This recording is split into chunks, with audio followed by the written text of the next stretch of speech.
नमस्कार विद्यार्थी मित्रांनो, आपले स्वागत आहे आपल्या यूट्यूब चॅनल महाराष्ट्र एक्झाम प्रिपरेशनमध्ये. तर मित्रांनो, आज आपण बघणार करंट अफेअर्स ऑगस्ट 2024चे. तर चला चालू करूया आजचा व्हिडिओ. Question number 1. अलीकडेच कोणत्या देशाने पहिले पुन्हा वापरता येण्याजोगे हायब्रिड रॉकेट रुमी-1 लॉन्च केलेले आहे? तर बघा मित्रांनो, एकदा यूज केल्यानंतर पुन्हा वापरता आले पाहिजे. कोणतेही तुम्हाला जर सॅटेलाइट लॉन्च करायचं असेल तर पुन्हा हायब्रिड रॉकेट आहे ते लॉन्च केले आहे. ते कोणी लॉन्च केले आहे? रुमी-1 लॉन्च केले आहे. तर ते कोणता देश आहे? Option number 1 Bharat, option number 2 Nepal, option number 3 Myanmar की ऑप्शन नंबर 4 पाकिस्तान. तर याचा करेक्ट आन्सर बघा मित्रांनो, ऑप्शन नंबर ए भारत.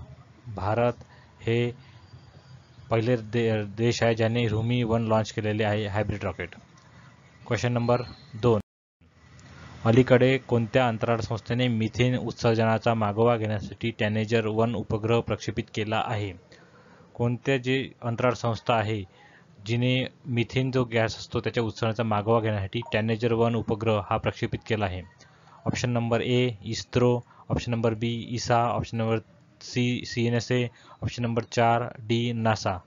तर मित्रांनो, याचा करेक्ट आन्सर आहे option number 4 D NASA. NASA या अंतराळ संस्थेने टॅनेजर-1 हा उपग्रह प्रक्षेपित केला आहे आणि तो कशासाठी केला आहे? तर मिथेन उत्सर्जनाचा मागोवा घेण्यासाठी. Question number 3. नुकतेच बातम्यांमध्ये पाहिलेले डंबूर धरण हे कोणत्या राज्यात आहे? बातम्यामध्ये चालू होते बघा मित्रांनो, ते डंबूर धरण कोणत्या राज्यात आहे? Option A Assam, option B Uttarakhand, option C Tripura की ऑप्शन नंबर 4 डी सिक्कीम.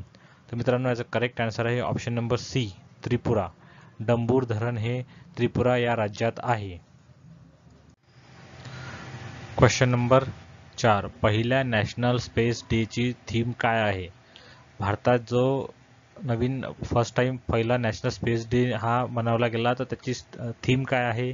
तर ऑप्शन ए अंतराळ संशोधनाचे नवीन युग, ऑप्शन बी भारताच्या ताऱ्यांचा प्रवास, ऑप्शन सी चंद्राला स्पर्श करताना जीवनाला स्पर्श करणे, भारताची अंतराळ गाथा, ऑप्शन नंबर 4 वरीलपैकी काहीही नाही. तर मित्रांनो, याचा करेक्ट आन्सर आहे ऑप्शन नंबर सी चंद्राला स्पर्श करताना जीवनाला स्पर्श करणे, भारताची अंतराळ गाथा. Question number 5. कोणत्या मंत्रालयाने अलीकडे ई-सांख्यिकी पोर्टल विकसित केले आहे? कोणते मंत्रालय आहे ज्यांनी अलीकडेच ई-सांख्यिकी हे पोर्टल विकसित केले आहे? ऑप्शन नंबर ए विज्ञान आणि तंत्रज्ञान मंत्रालय, ऑप्शन नंबर बी वित्त मंत्रालय, ऑप्शन नंबर सी सांख्यिकी आणि कार्यक्रम अंमलबजावणी मंत्रालय, ऑप्शन नंबर 4 डी संरक्षण मंत्रालय.